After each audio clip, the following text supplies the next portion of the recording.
So for these loner, I'm only probably gonna be playing one of these, right?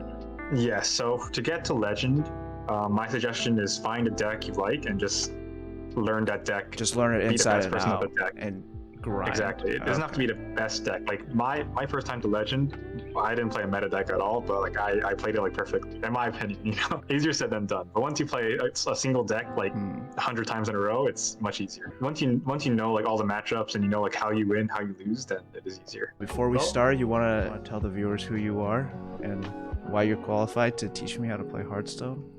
I am Andrew, and I am this guy's friend, and I basically played Hearthstone in the past, and I was pretty decent. As the title says, I was top 200 at He some was point. top 200 on the NA ladder. Yeah, so who am I? I mean, I feel like all the viewers know who I am. I don't think I'm getting anybody new, but I play video games. Don't play that much strategy games, though I have played Legends of Runeterra and got into Diamond there. So I'm not okay. It's not that big of a deal, okay. But so it's not my first time playing like card game content, but I've definitely tried Hearthstone in the past and gotten completely lost and like destroyed, and I had no idea what I was doing. We're starting again and he's gonna teach me, and for a normal person like with coaching, what do you think is like a rank that would be attainable within, I don't know, a reasonable time period? For this month, I'd say just gold is pretty good already. Okay, so if I started right now, so I have half the month left to play, you think gold is probably achievable for a normal person with coaching? I'd say like silver is achievable. Gold is like you're pretty good already. Honestly, Okay. I feel like a noob as well.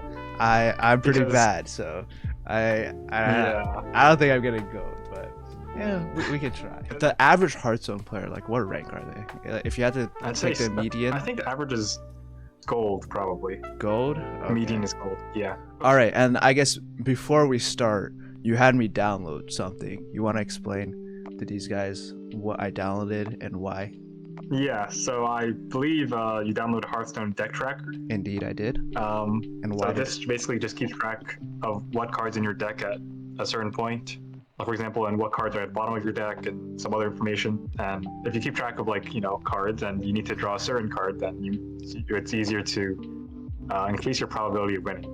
That's all it is. But so basically, you required, know what you have left, and you can kind of make decisions based on that, and what your opponent might have left. Exactly. Okay.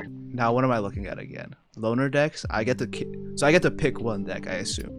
I'd look at the deck info first. I'd see what cards are in the deck.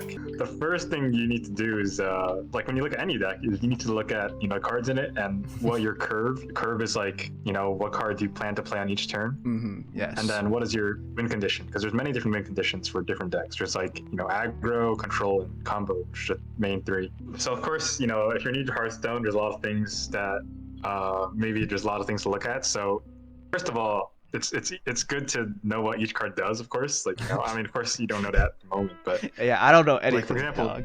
like look at the legendaries first of all. These are the ones with the stars, I assume. Right? Yeah, one of the stars. So Okay, that okay. one gives all arcane spells in your hand, or hand and deck spells damage +1, right? Okay. That clearly means that there's some sort of arcane spells that you want to increase the damage of. Maybe that's your win condition. If you play spells, you do more damage. And so it looks like this type of deck is like a spell-based deck. You increase the damage of the spells, and you do damage to your opponent like that. All right, let's look at the next one. Plaguebringer. Yeah. Hell yeah! Shuffle all 3 plagues into your opponent's deck.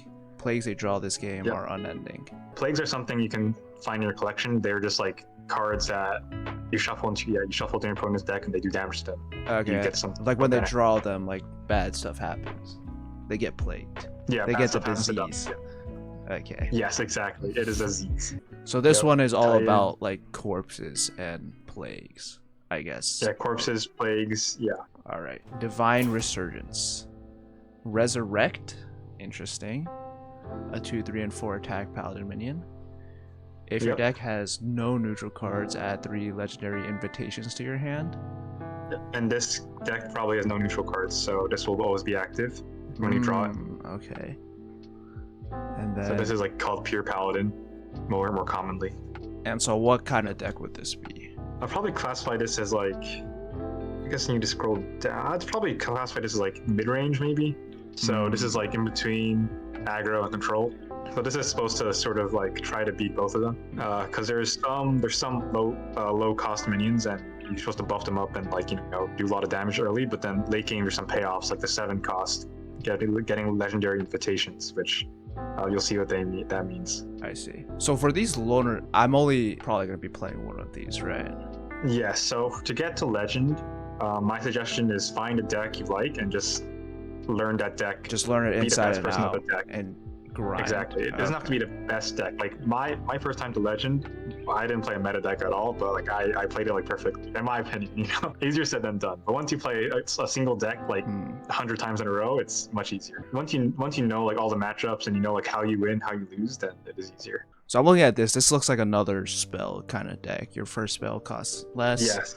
You can cast 2 random spells, and yes. Okay. And I'd say a big spell here is Bioluminescence. Yeah, so this just means if you have like, for example, 5 minions on the board and you play this, you get +5 spell damage. And then like if you have like a spell that does like 1 damage, it does 6 damage now, and you can just like blast them. Forged Fiends, discover and play a movement. Shuffle the other 6 in your deck. Yeah, movements. Yeah, I mean you have to look in your collection to see what that means, but they're just like open cards. a portal that summons 2/3/2 imps. Your odd cost cards cost 4 less. That seems like such so this just interesting gimmick. It is interesting. The only problem with this is it's 10 mana. Yeah. So you need to get to turn 10 unless there's a way to cheat it out. Yeah. So there's always a trade-off between like the mana cost and there's just like a trade-off between value and tempo, we call it, that you'll get to know about. I will get to know about. Very important. Coming soon. Like there's some things. Yeah, I'll tell you in the game. Like there will be a lot of decisions where you need to think about value versus tempo, I'd say. And last deck, Odyn's Aegis. If you forge a card this game, craft a custom weapon, gains armor, usability, cast. I would instantly say this is the most competitive right now, but we'll see. Yes? Based on the card. All the other decks are kind of old, like a couple months old. Okay, so they're kind of like, they used to play this, but it's like your grandpa's deck or something like that. Yeah.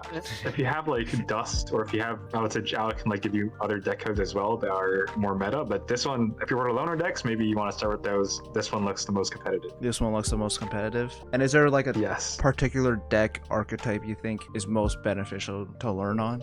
I'd say control is pretty hard. I think aggro is probably one of the easier ones to learn for a new person, and combo is like, if you get it good, you can climb so easy, because it's like if you play combo deck well, you can like win 90% of your game against like bad players. Out of the decks, you said the last one was it Odyn's Aegis? This was the one I should probably learn. Yes, that's for the loner decks. I'd say that one is the most competitive. I'm not sure if it's the easiest, but it's the most competitive. It's the most competitive. Okay. So would you suggest like starting with a loner deck, or would you suggest like finding a deck online? I guess it's up to you. Actually, I think for the first game, just start with a loner deck. I don't want you to craft anything. Okay, so we're just gonna go with the loner, see how far we can go from there, I guess. Yes.